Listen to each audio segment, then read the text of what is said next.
Bismillahirrahmanirrahim. Assalamualaikum warahmatullahi wabarakatuh. Alhamdulillahirabbil alamin wassalatu wassalamu ala sayyidil mursalin nabiyina Muhammadin wa ala alihi wa ashabihi ajmain, amma ba'd. Ikhwan dan akhwat, kaum muslimin dan kaum muslimat yang dirahmati oleh Allah Subhanahu wa taala.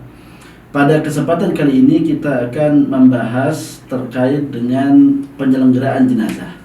Tentunya penyelenggaraan jenazah ini mencakup 3 hal. Yang pertama adalah memandikan jenazah, mengkafaninya, dan yang ketiga adalah menyolati jenazah.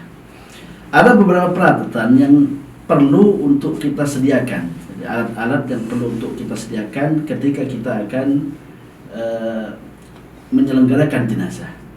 Yang pertama yang kita butuhkan adalah gunting besar. Fungsinya adalah untuk membantu melepas pakaian si mayit. Yang kedua adalah alat cukur, yaitu untuk mencukur bulu-bulu mungkin sekitar ketiak dan lain sebagainya. Kemudian yang ketiga dibutuhkan gunting kecil, ya, tujuannya adalah untuk memotong dan membersihkan kumis apabila kumis si mayit panjang. Kemudian dibutuhkan juga daun bidara yang sudah dilembutkan, kapur barus yang juga dilembutkan juga. Dan dibutuhkan juga sarung tangan untuk pengaman bagi yang memandikan jenazah, dan juga dibutuhkan kain untuk membersihkan kotoran-kotoran yang melekat pada si mayit. Ini adalah peralatan yang dibutuhkan ketika kita memandikan jenazah. Adapun peralatan yang digunakan untuk mengkafani mayit, yang diperlukan yang pertama adalah kain kafan, ya, berwarna putih sebanyak 3 helai. Ini yang pertama. Kemudian yang kedua adalah tali, ya, tali dari kain. Adapun jumlahnya sesuai dengan kebutuhan yang dibutuhkan ketika mengikat jenazah tersebut, dan dianjurkan untuk ganjil, jumlahnya ganjil. Dan yang terakhir adalah kain penutup dari aurat jikalau hal ini dibutuhkan. Kaum muslimin dan kaum muslimat yang dirahmati oleh Allah Subhanahu wa taala, sebelum kita memandikan jenazah, beberapa hal yang perlu untuk kita persiapkan dan kita lakukan. Yang pertama adalah mencampur daun bidara yang sudah dilembutkan dengan air. Jadi dengan 1 ember air dicampur. Kemudian yang kedua adalah mencampur kapur barus yang sudah dilembutkan dengan air juga.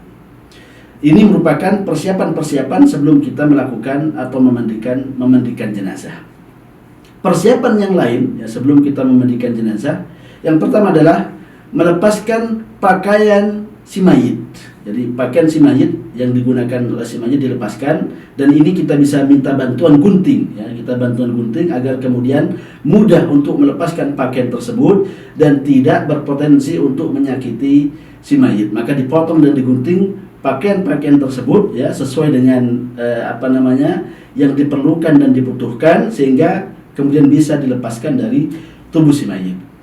Jikalau diperlukan, maka dimiringkan tubuh si mayit ke arah kiri atau ke arah kanan agar kemudian bisa mengambil pakaian dengan sempurna, sekali lagi tanpa menyakiti si mayit, sehingga kemudian bisa membuka dan melepaskan pakaian itu dengan sebaik-baiknya. Dan perlu diperhatikan di sini bahwa tentunya ketika kita melepaskan pakaian si mayit, kita meletakkan kain, ya, di atas aurat, ya, aurat yang yaitu di antara pusar sampai lutut, kain yang agak tebal sehingga kemudian bisa menutupi aurat si mayit dan tidak nampak dan tidak kelihatan oleh orang-orang yang hadir di sekitar atau orang yang memandikan mayit tersebut. Kemudian setelah itu adalah menggerak-gerakkan sendi mayit. Jadi sendinya digerak-gerakkan agar kemudian lemas, tidak kaku, sehingga kemudian mudah bagi orang yang memandikan mayit tersebut untuk menggerak-gerakkan badan ataupun anggota tubuh si mayit ketika mencuci atau ketika memandikan mayit tersebut. Kemudian setelah itu adalah memotong kumis. Jika memang kumisnya panjang, maka dipotong dengan gunting kecil yang kita sebutkan tadi, kita rapikan sehingga kemudian kumis itu nampak rapi dan bagus. Kemudian setelah itu kita mencukur ya bulu, khususnya bulu ketiak, dengan alat pencukur yang sudah kita sediakan, sehingga kemudian bulu ketiak itu bisa kita hilangkan dan dia bisa dimandikan dengan bersih. Setelah mencukur rambut-rambut di sekitar ketiak, maka kemudian mendudukkan si mayit, ya, berusaha untuk mendudukkan si mayit, dan itu pun duduknya bukan pada posisi 90 derajat, tapi pada posisi agak miring. Kemudian setelah itu menekan-nekan perutnya, ya, menekan-nekan perut, sekitar perut si mayit. Tujuannya adalah agar kotoran-kotoran yang ada di dubur ataupun di sekitar kemaluan si mayit keluar, ya, sehingga kemudian tidak mengganggu proses pemandian dan juga proses pengkafanan si mayit nanti. Kemudian setelah itu adalah membersihkan di sekitar dubur. Jadi setelah kita membersihkan setelah kita tekan-tekan, setelah bersih, ya, setelah kita tekan-tekan perut si mayit, maka kemudian kita letakkan kembali si mayit dan kemudian kita miringkan si mayit ke sebelah kiri, ya. Kemudian kita bersihkan menggunakan kain yang sudah kita sediakan tadi itu, ya. Kita gunakan kain untuk membersihkan kotoran sekitar dubur dan juga kotoran sekitar kemaluan, tentunya dengan siraman-siraman air agar kemudian semakin bersih proses pembersihan si mayit, proses pembersihan si mayit ini. Kemudian setelah proses ini selesai, ini merupakan muqaddimah, maka kita pada proses atau sebelum kita memandikan si mayit, yaitu mewudhukan si mayit.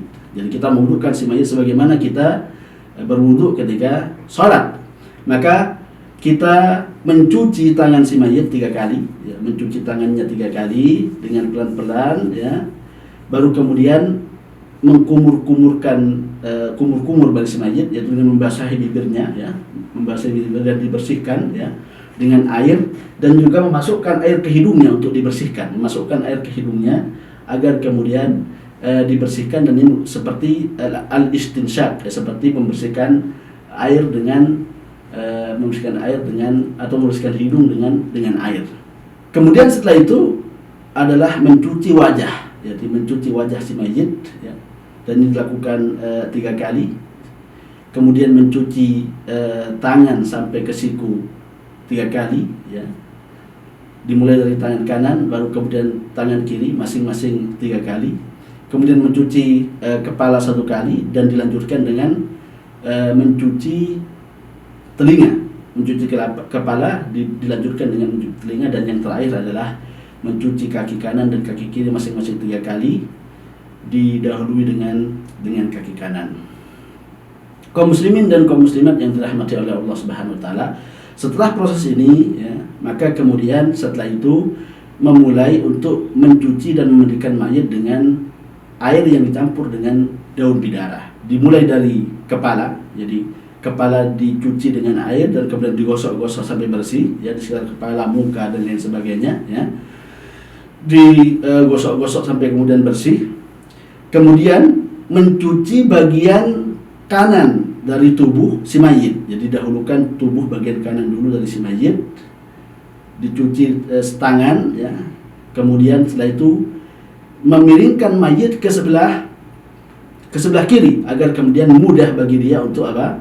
Mudah baginya untuk membersihkan tubuh bagian kanan, punggung dan juga sebagainya. Dan jangan lupa untuk memasukkan air ke dalam aurat si mayit, ya, agar kemudian bisa dibersihkan, ya, bisa dibersihkan dengan bersih.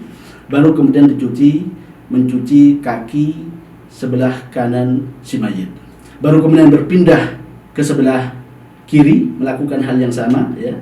Mencuci anggota tubuh bagian kiri, dicuci, ya, digosok dengan air yang dicampur dengan daun bidara, ya. Dan juga memasukkan air ke dalam aurat si mayit agar kemudian bersih, dan dimiringkan si mayit ke arah kanan agar mudah untuk mencuci bagian tubuh sebelah kanan, khususnya sebelah kiri, agar mudah mencuci tubuh bagian kiri si mayit, khususnya di bagian punggung bagian bawah dari tubuh si mayit. Baru kemudian setelah itu adalah mencuci kaki si mayit. Dan ini dilakukan sebanyak 2 kali dengan proses yang sama. Jadi proses yang sama dimulai dari tubuh bagian kanan, kemudian disiram, dimiringkan lagi ya, sehingga mudah untuk membersihkan tubuh bagian bawah. Kemudian dilanjutkan dengan kaki, kemudian berpindah ke tubuh bagian kiri dengan cara yang sama yang kita telah jelaskan tadi. Maka kita bisa katakan bahwa mencuci mayit dengan daun bidara dilakukan sebanyak 2 kali.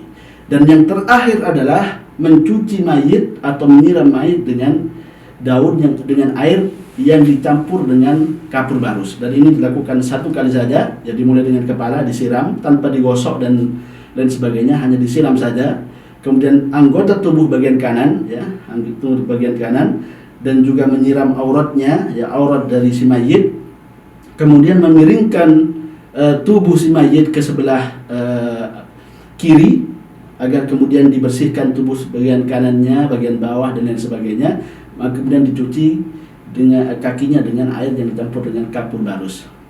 Setelah itu dilakukan bagian tubuh sebelah kiri seperti itu juga ya, dicuci dan dimiringkan ke sebelah kanan ya, mayit dimiringkan ke sebelah kanan agar kemudian mudah untuk dicuci tubuh bagian bawahnya.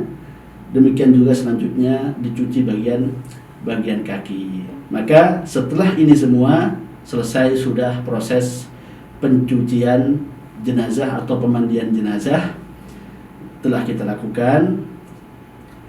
Setelah kita selesai melakukan ini, maka hal yang lain yang harus kita lakukan adalah mengganti kain yang basah, kain yang basah yang menutupi aurat tadi dengan kain yang baru, mengganti dengan kain yang baru. Kemudian yang kedua adalah mengeringkan tubuh si mayit ya, dengan handuk sampai kering, sehingga kemudian memudahkan kita untuk proses mengkafani si mayit.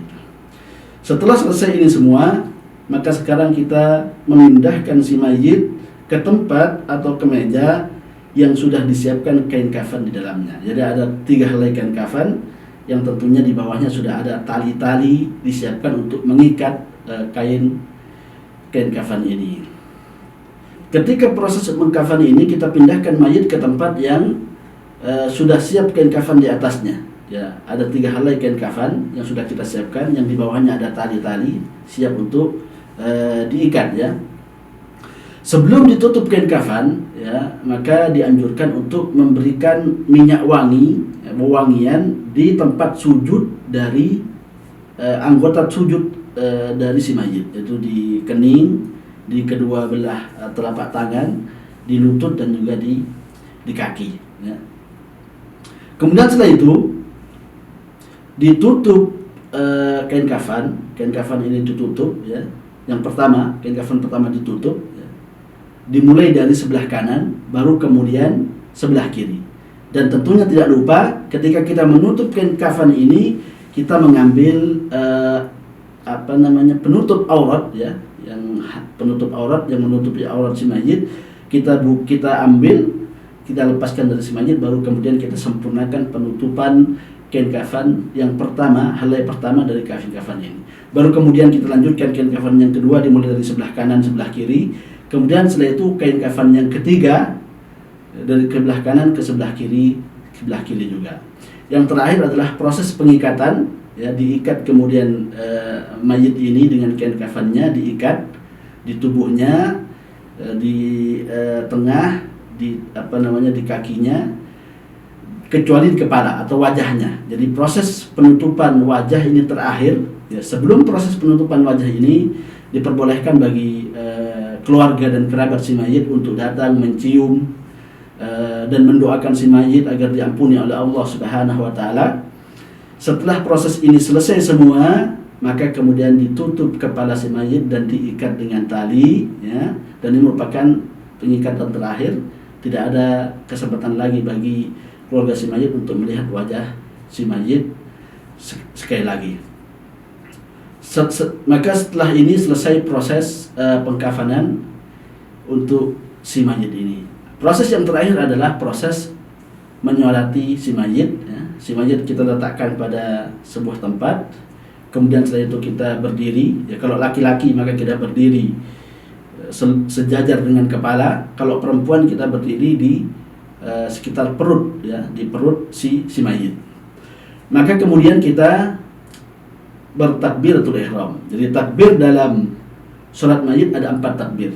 Takbir yang pertama Allahu Akbar, kemudian kita bersedekap, ya, meletakkan tangan kanan di tangan kiri di depan dada. Takbir yang pertama kita membaca surat Al-Fatihah, ya, membaca surat Al-Fatihah. Selesai membaca surat Al-Fatihah sempurna, maka kemudian kita bertakbir untuk takbir yang kedua, yaitu Allahu Akbar, kemudian membaca salawat, Allahumma salli ala Muhammad wa ala ali Muhammad kama sallaita ala Ibrahim wa ala ali Ibrahim innaka Hamidum Majid. Allahumma barik ala Muhammad wa ala ali Muhammad kama barakta ala Ibrahim wa ala ali Ibrahim innaka Hamidum Majid. Selesai bersalawat, takbir yang ketiga Allahu Akbar. Di sini berisi doa, mendoakan si mayit. Allahumma ighfir lahu warhamhu wa'afihi wa'fu anhu wa akrim nuzulahu wa wasi' madkhalahu. Allahumma ighsilhu bil ma'i wasajjil barad. Allahumma nakkihi min al-khataaya kama yunqqa ath-thawbu abyad min ad-danas. Allahumma adkhilhu al-jannah wa a'idhu min adzabin nar. Allahumma abdilhu daran khairan min darihi wa zawjan khairan min zawjihi.